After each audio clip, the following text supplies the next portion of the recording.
वंदे पुरुषोत्तम। सत्य की मृत्यु सबसे बड़ी मिथ्या। हाईकोर्ट के जज साहिब आए हैं ठाकुर का दर्शन करने। कुशल मंगल आदि आदान प्रदान हुआ, परंतु जज साहिब की बातों में थोड़ा अन्य मनस्क भाव दिख रहा है। चेहरे पर थोड़ी विषन्नता थी। श्री ठाकुर कुछ देर से यह लक्ष्य कर रहे थे। बाद में पूछे, आपको क्या हुआ है? जज साहब की पत्नी बगल में ही बैठी थीं। बोली, उनका मन खराब है, यहाँ से लौटने के बाद फांसी की सजा देनी पड़ेगी।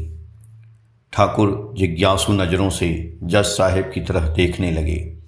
जज साहब बोले, जी हाँ, मुकदमा ऐसे मोड़ पर पहुँच गया है कि फांसी की सजा दिए बिना कोई उपाय नहीं है। श्री ठाकुर थोड़ी देर तक चुपचाप रहे। उसके बाद बोले, सुनो मनी, मनुष्य को यदि मार ही देंगे तब क्या फ़ायदा हुआ? उसको जीवित रखकर यदि संशोधित कर सकते हैं तब उसका भी लाभ है, आपको भी आत्म प्रसाद मिलेगा। इतना कहकर श्री ठाकुर एक कविता की पंक्ति बोले, हम लोगों को पता नहीं यह कहाँ पर है, कभी सुना भी नहीं हूँ।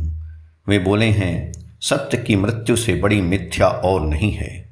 उसके बाद बोले, देखिए, उस व्यक्ति को बचाए रखकर यदि उसके दुष्ट मन को शुद्ध बना दे सकते हैं, वही होगा उस व्यक्ति का सही मायने में प्रायश्चित।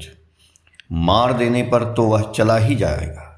इसीलिए जेल खाना का नाम मुझे अच्छा नहीं लगता है। उसका नाम रखना चाहिए संशोधनागार।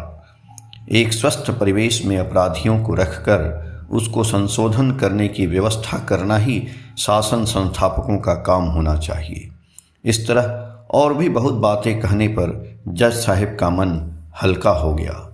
बाद में वे लौटकर उस अपराधी के फांसी की सजा से रिहाई कर दिए थे एवं ठाकुर के निर्देशानुसार उसको अपने पास रखे थे। वह अपराधी जज साहब का एक विश्वस्त अनुगत कर्मचारी बन गया था। 7 सितंबर 2019, पेज संख्या 47। जय गुरु।